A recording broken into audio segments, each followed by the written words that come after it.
శివ ఆదిత్య అంతు చూసి సెల్వ దగ్గరికి వస్తాడు. సన్నీ అతని మనుషుల జాడ తెలుసుకుని అజంతా హోటల్కి వెళ్లి అక్కడ సన్నీని హింసించి కాళ్లు కట్టి పైనుంచి కిందకి వేలాడదీసి మెహ్రా ఫ్యామిలీ గురించి అడుగుతాడు శివ. నేను కేవలం ఒకే ఒక హింసా పద్ధతిని వాడితేనే సన్నీ తట్టుకోలేకపోయాడు. కాని అతని కోసం ఇంకా ఎంత క్రూరమైన పద్ధతులున్నాయో అతనికి తెలిస్తే ఇప్పుడే చచ్చిపోతాడు అని నవ్వుకున్నాడు శివ. శివ నవ్వుతూ సన్నీ దగ్గరకు వచ్చి, ఏంటి అప్పుడే అయిపోయిందా? ఇంకా చాలా ఉన్నాయి కదా. నేను నీ ఎముకలు మాత్రమే అటూ ఇటూ కొంచెం తిప్పాను, కాని శరీరమంతా కాల్చిన ఐరన్ రాడ్స్తో నీ మాంసాన్ని ముక్కలు ముక్కలుగా కోయటం, ఐరన్ టూత్ పిక్స్తో నీ గోళ్లల్లో పొడవటం లాంటి చాలా పద్ధతులు నీ మీద ఉపయోగిద్దామనుకున్నానే అన్నాడు శివ. దానికి బదులు ఒకేసారి నన్ను చంపేయండి అని అరిచాడు సన్నీ. నిన్ను చంపితే నాకేమొస్తుంది బూడిద, నిన్నిలా హింసిస్తేనే కదా మజా అని శివ మళ్లీ స్మోక్ చేయటం స్టార్ట్ చేశాడు. ఇక సన్నీ ఇంకొక క్షణం కూడా ఆ బాధని భరించలేకపోతున్నాడు. ప్లీజ్ నన్ను చంపేయ్ అన్నాడు. శివ నెమ్మదిగా వెనక్కి తిరిగి కూల్గా నవ్వుతూ, మెహ్రా ఫ్యామిలీకి ఇదేనా నీ విధేయత అని సన్నీతో అన్నాడు. నేను మెహ్రా ఫ్యామిలీలోని కొంతమంది శిష్యులకి మాత్రమే నాయకుణ్ణి. అలానే పురుషోత్తం ఫ్యామిలీని నాశనం చేసినప్పుడు అందులోని కొంతమంది వ్యక్తులను మాత్రమే నేను చంపాను. అంతే తప్ప నాకు దాంతో ఎలాంటి సంబంధం లేదు. నేను కేవలం మెహ్రా ఫ్యామిలీ యొక్క అనుచరుడిని మాత్రమే. అంతకు మించి నాకేం తెలీదు అని గట్టిగా ఊపిరి పీల్చుకొని, నేను సిటీలోకి ఎంటర్ అయినప్పుడు 20 మందిని నా వెంట తీసుకొనొచ్చాను. వాళ్ళంతా సిటీలో వేర్వేరు ప్లేసెస్లో ఉన్నారు. వాళ్ళెక్కడెక్కడున్నారో నేను మీకు చెప్తాను అన్నాడు సన్నీ. 1/2 అవర్ తర్వాత శివ సురేందర్ యొక్క కొత్త రోల్స్ రాయ్స్ కార్ వెనుక సీట్లో కూర్చొనున్నాడు.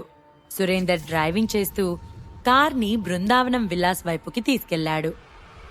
నేను చెప్పినవన్నీ చేయటానికి ఏర్పాటు చేశావా అని కూల్గా అడిగాడు శివ. చేశాను సార్.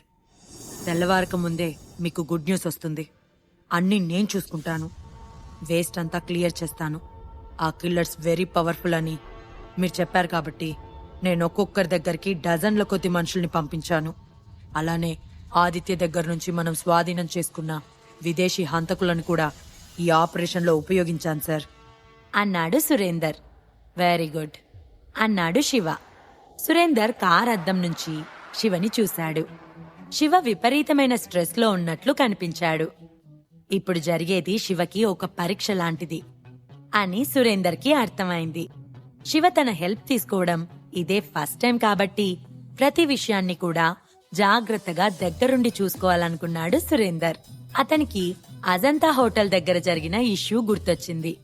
సురేందర్ శివ కోసం అజంతా హోటల్కి వెళ్లి శివ ఇన్స్ట్రక్షన్స్ తో టెర్రస్ పైకి వెళ్లగా అక్కడ సీన్ చాలా ట్రాజడీగా ఉంది. శివ చేతిలో సన్నీ ఏమనుభవించాడో తనకి తెలియదు కాని సన్నీ మాత్రం వీలైనంత త్వరగా నన్ను చంపేయండి అని వేడుకుంటున్నాడు. సురేందర్ తన లైఫ్లోనే ఇలాంటి రిక్వెస్ట్ వినటం ఇదే ఫస్ట్ టైం. సన్నీని చూస్తుంటేనే అర్థమైంది అతను పక్క రాష్ట్రం నుంచి వచ్చిన వ్యక్తని. అలానే అక్కడ జరిగేది శివ పర్సనల్ ఇష్యూ అని కూడా తెలిసింది. అందుకే సురేందర్ కూడా ఇంకా శ్రద్ధగా వర్క్ చేయాలని ఫిక్స్ అయ్యాడు.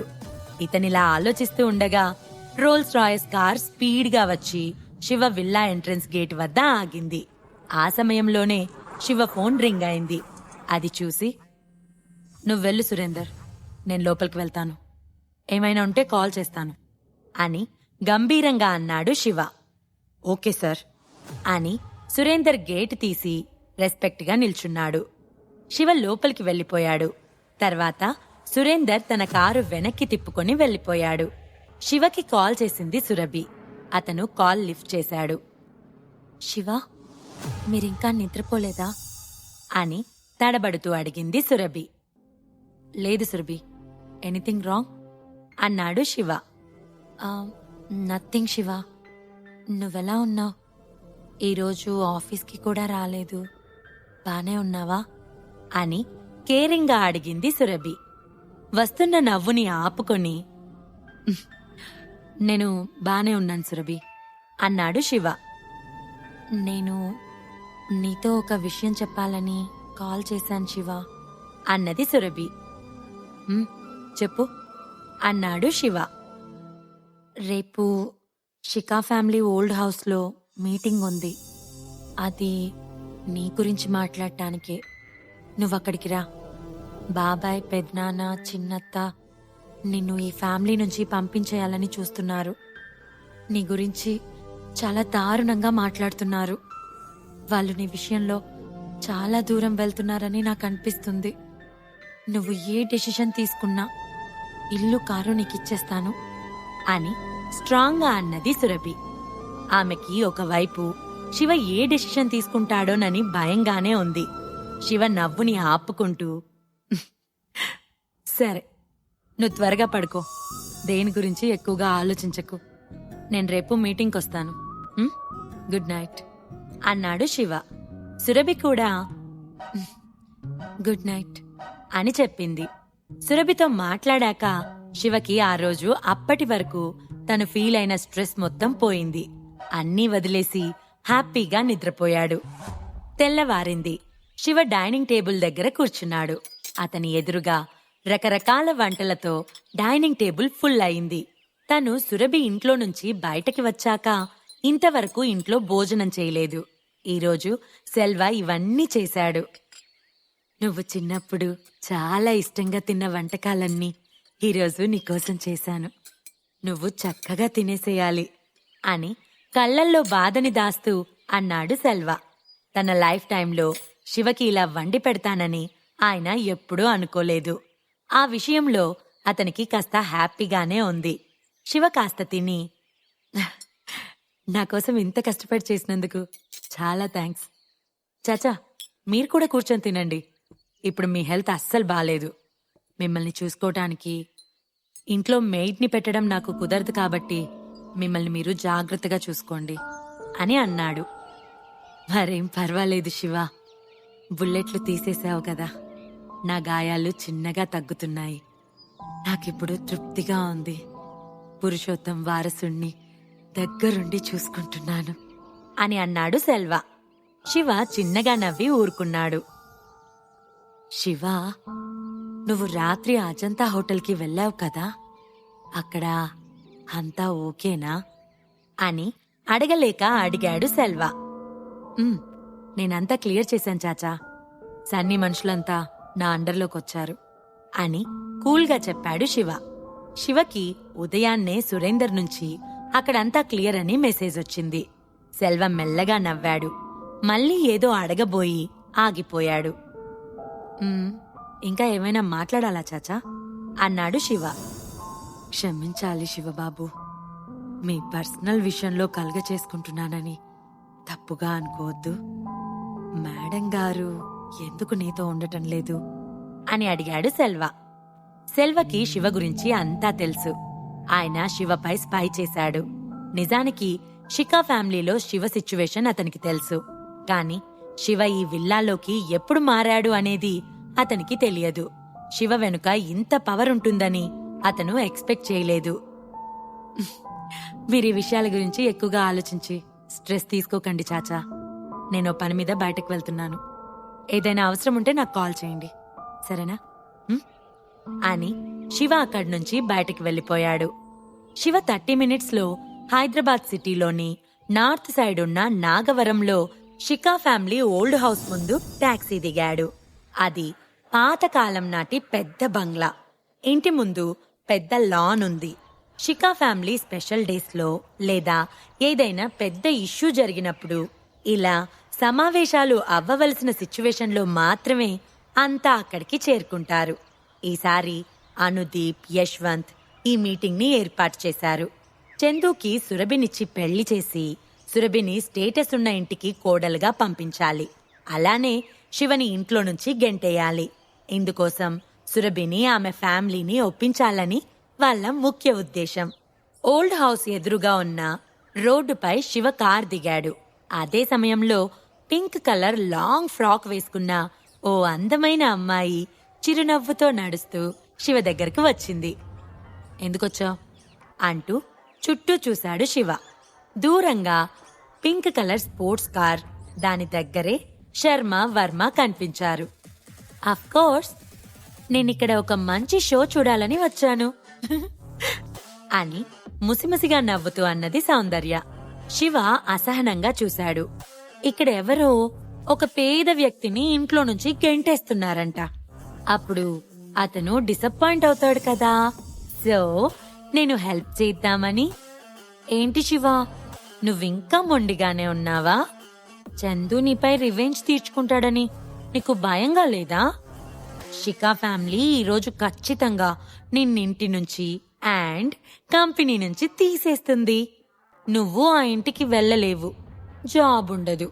ఫ్యూచర్లో ఎలా లైఫ్ లీడ్ చేస్తావో నేను చూడాలనుకుంటున్నాను అని వెటకారంగా అన్నది సౌందర్య. శివ చిన్నగా నవ్వి, నా గురించి నువ్వు అంత శ్రద్ధ తీసుకోవాల్సిన అవసరం లేదు, టెన్షన్ పడాల్సిన అవసరం అంతకన్నా లేదు అని అన్నాడు. సౌందర్య మొహం కోపంతో ఎర్రబడింది. నిన్ను నువ్వు చాలా ఎక్కువగా అంచనా వేసుకుంటున్నావు శివ. యాంటిక్ హౌస్ లో నా ప్లాన్ చెడగొట్టావు. లాస్ట్ టైం నేను నీకు హెల్ప్ చేస్తే అదేదో నా తప్పైనట్లు క్రియేట్ చేశావు. నా చేతిలో నుంచి అంటే తప్పించుకుంటున్నావు. కానీ ఈరోజు ఈ ఫ్యామిలీ నిన్ను ఎలా వేధిస్తారో, ఎలా ఇన్సల్ట్ చేస్తారో చూడటానికి వచ్చాను. దానికి బదులు నా దగ్గర పని చేస్తే నీకు మంచి లైఫ్ ఉంటుంది అని బుంగమూతి పెట్టుకొని అన్నది సౌందర్య. శివ నవ్వాడు కాని ఏం మాట్లాడలేదు. సరిగ్గా అదే సమయంలో వైట్ BMW కార్ శివ ముందు నుంచి కొద్ది దూరంలో వెళ్లి ఆగింది. గౌతమ్ డ్రైవింగ్ సీట్ లో ఉన్నాడు. అందులో సురభి ఫ్యామిలీ అక్కడికి వచ్చింది. సురభి, శ్రవణ్ కార్లోనే ఉన్నారు. కానీ రేణుకాదేవి కార్ దిగిన వెంటనే శివ దగ్గరికి వచ్చి తిట్టేదాకా ఆగలేకపోయింది. శివ, ఇన్ని రోజులు ఎక్కడ దాక్కున్నావు? నాకు తెలిసి నీకు కంపెనీకి రావడానికి కూడా మొహం చెల్లలేదనుకుంటా. నువ్వు చందుని కొట్టావంట. నిజంగా నువ్వు నీ చావుని కోరుకుంటున్నావు. అదృష్టవశాత్తు నేను నిన్నింట్లో నుంచి తరిమి కొట్టాను. లేకపోతే మేమెలాంటి ప్రాబ్లమ్స్ లో పడిపోయే వాళ్ళము నాకర్థం కావట్లేదు అని అంటున్న రేణుకాదేవి కళ్ళు సౌందర్యపై పడ్డాయి. సౌందర్యని నకాశికా పర్వతంలా స్కాన్ చేసి, ఎవరి అమ్మాయి? నువ్వు లాస్ట్ టైం ఓ అమ్మాయితో ఉన్నావు కదా, తనేనా ఈ అమ్మాయి? నీకు నిజంగా చాలా ధైర్యం ఉంది శివ. శిఖా ఫ్యామిలీ మీటింగ్ కి నువ్వు ఈ అమ్మాయిని తీసుకొని వస్తావా? అసలు ఏం మొహం పెట్టుకుని ఈ అమ్మాయిని ఇక్కడికి తీసుకొని వచ్చావు? ఇలాంటి పతితని వెంటేసుకొని తిరుగుతున్నావు. ఇక నీకు కంపెనీలో ఎలాంటి స్థానం ఉండదు అని కోపంతో ఊగిపోతూ అన్నది Renukadevi. What are you talking? ఏం మాట్లాడుతున్నారో అర్థమవుతుందా అని సౌందర్య కళ్ళెర్రజేసి అరిచింది. నేనేం తప్పుగా అన్నానని అలా అరుస్తున్నావు? ఉన్నదే కదా అన్నది అంది రేణుకాదేవి. సౌందర్య రేణుక వైపు అసహ్యంగా చూసింది. పర్వాలేదు, చాలా అందంగా ఉన్నావు. కానీ నీ టేస్ట్ బాలేదు. ఇలా సిగ్గు లేకుండా పెళ్ళైన వ్యక్తితో తిరుగుతున్నావు. ఆ తిరిగేదేదో కాస్త మంచివాణ్ణి చూసుకుని ఎంచుకోవచ్చు కదా. ఈ శివలాంటి వ్యక్తిని ఎంచుకున్నావు. అతనికి తాను బతకటానికే కష్టంగా ఉండి మా అమ్మాయి సురభిపై ఆధారపడి బతుకుతున్నాడు. నేను త్వరలో అతన్ని మా ఫ్యామిలీ నుంచి పూర్తిగా పంపేస్తాను. ఇప్పటి వరకైతే అతను శిఖా ఫ్యామిలీలో ఓ సభ్యుడిగా కాస్త సంపాదించుకుంటున్నాడు. ఫ్యూచర్లో అది ఉండదు. అండ్ లాల్ ఫ్యామిలీ వారసుణ్ణి కించపరిచాడు.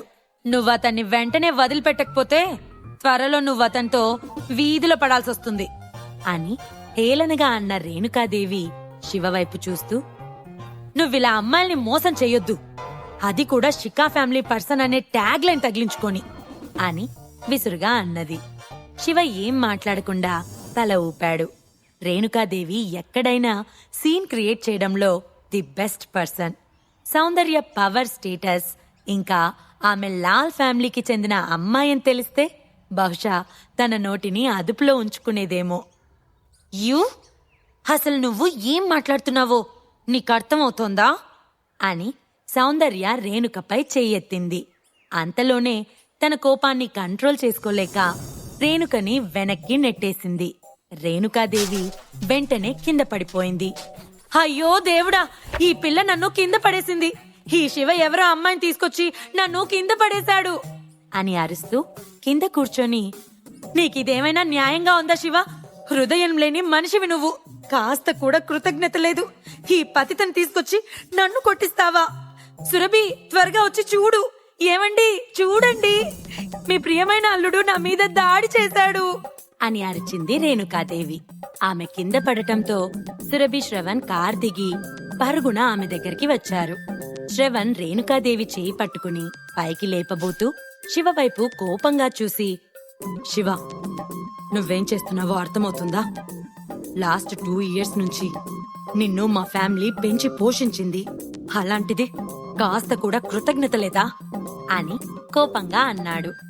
సురభి ఎక్స్ప్రెషన్ కూడా వేరేలా ఉంది. ఆమె తన తల్లి దగ్గరకు వెళ్లి, అమ్మా, ఆర్ యు ఓకే అని పట్టుకోబోయింది. వద్దు, ఎవ్వరూ నాకు హెల్ప్ చేయొద్దు. సురభి, చూసావా శివ ఎలా చేశాడో? ఇలాంటి వ్యక్తిని నువ్వింకా నమ్ముతున్నావు. అతను నన్ను కొట్టడానికి ధైర్యం చేశాడు. శివని మన ఇంటి నుంచి బయటికి పంపించేయాల్సిందే, లేదంటే నేనిక్కడి నుంచి అస్సలు లేవను అని కోపంగా అన్నది రేణుకాదేవి. అమ్మా, ప్లీజ్ ఇక్కడ సీన్ చేయకు, లే అమ్మా అని బతిమాలింది సురభి. లేదు, నేనిక్కడి నుంచి లేవను. ఈ చుట్టుపక్కల అందరూ శిఖా ఫ్యామిలీ వాళ్ళే ఉన్నారు. అందర్నీ పిలవండి. శివ ఎలాంటి వాడో వాళ్ళు చూస్తారు అని అరుస్తూ ఉంది రేణుకాదేవి. అమ్మా, నీకేం కాలేదు, ప్లీజ్ ఇక్కడి నుంచి లే అమ్మా అని అన్నది సురభి. నువ్వెలా చెప్తావ్ నాకేం కాలేదని? చూడు, నాకు నడుము నొప్పి వస్తుంది. నా చేయి కూడా విరిగినట్లయింది. ఇప్పుడు వెంటనే శివని ఆ అమ్మాయి చెంప మీద కొట్టమను. ఇంకా వాళ్ళిద్దరిని కలిసి నన్ను క్షమించమని అడగమను అని శివ వైపు చూస్తూ, శివ, నీకేమాత్రం మనస్సాక్షున్నా నువ్వు ఆ అమ్మాయి చెంప పగలగొట్టి నన్ను క్షమాపణ అడుగు అని అన్నది రేణుకాదేవి.